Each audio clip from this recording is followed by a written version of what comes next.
আজকে আমরা ম্যাথমেটিক্সের ওপর আরও একটি সুন্দর প্রবলেম সলভ করার চেষ্টা করছি। দেখো প্রবলেমটা রয়েছে, একটা ফাংশন দেওয়া আছে y = 1/√mod x - x। এই ফাংশনটার ডোমেন বের করতে হবে।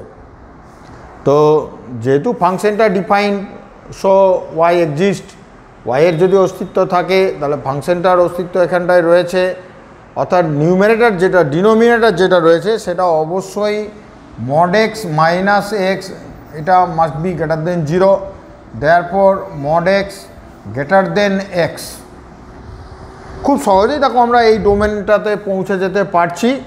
এবারে mod x এর থেকে বড় কখন হতে পারে না, x যদি নেগেটিভ হয় তাহলেই একমাত্র mod xটা x এর থেকে বড় হবে।